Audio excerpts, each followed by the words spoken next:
నిన్న మొన్న ఎలక్షన్స్ లో తెలుగుదేశం పార్టీలో చేరిన కూడా ఈ రోజు తెలుగుదేశం పార్టీ విధి విధానాల గురించి నాకు చెప్తుంటే హాస్యాస్పదంగా ఉంది.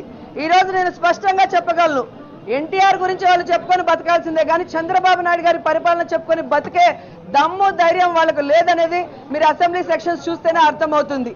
కేవలం చంద్రబాబు నాయుడు గారి కనుసన్నల్లో రౌడీజానికి కూడా దిగడానికి రెడీ అయిపోయింది అధికార పక్షం.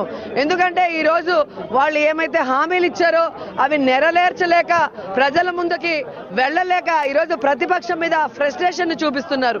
ఈరోజు జగన్ గారు పట్టుసీమ గురించి నిన్న మాట్లాడుతుంటే ఆయన మాట్లాడిన ప్రతి లైన్ కి కూడా 5 మందిని లేపడం, వాళ్ళతో తిట్టించడం.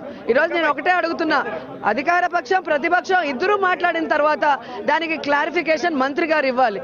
కానీ దానికి సంబంధం లేకుండా బోండా ఉమానో లేదా బుచ్చయ్య చౌదరి, ఈ పీతల సుజాత లేదా అచ్చెన్నాయుడు ఇట్లా అడ్డదుడ్డంగా మాట్లాడే వాళ్ళని లేపి పర్సనల్ గా తిట్టించడం ఎంతవరకు సమంజసం? చంద్రబాబు నాయుడు గారు ఆవేశంగా అసలు ఒక ముఖ్యమంత్రి అన్న విచక్షణ జ్ఞానం లేకుండా ఆయన మాట్లాడిన తీరు చూస్తే ఎవరైనా తెలుసుకుంటారు.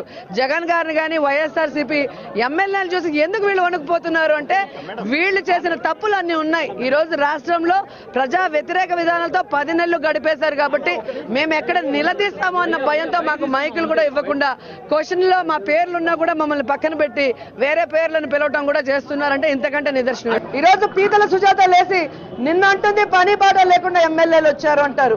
వాళ్ళని ఎలా అయితే ఓట్లేసి గెలిపించి అసెంబ్లీకి పంపించారో మమ్మల్ని కూడా ఓట్లేసి మా నియోజకవర్గ ప్రజలు ఇక్కడికి పంపించినప్పుడు వారి సమస్యల్ని చెప్పాల్సిన బాధ్యత మా మీద ఉంది. అలాంటి బాధ్యత మేము నెరవేరుస్తుంటే పని పాట లేదంటారు. ఈ రోజు కూడా కాళూ శ్రీనివాస్ గారు మాట్లాడిన అడ్డదినమైన మాటలకి క్షమాపణ చెప్పాలని అడుగుతుంటే మళ్ళీ పీతల సుజాత గారు లేసి నా గురించి ఏ విధంగా మాట్లాడిందో మీరు చూస్తున్నారు.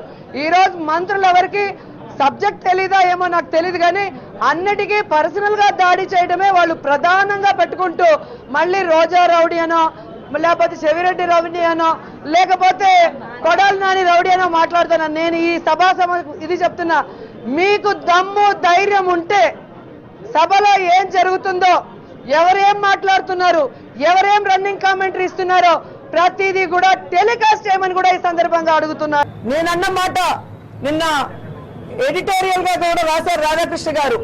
కానీ ఎంత నీచంగా రాశారంటే నన్ను రేప్ చేయగలరా అని రోజా అడిగింది. అలా మాట్లాడొచ్చా అని ఒక విలేకరి అడిగితే నువ్వు నన్ను రేప్ చేస్తావా అని నేను ఒక అతన్ని అడిగినట్టు అంత పెద్ద మనిషి రాయటం అనేది చాలా దిగజారుడుతనం.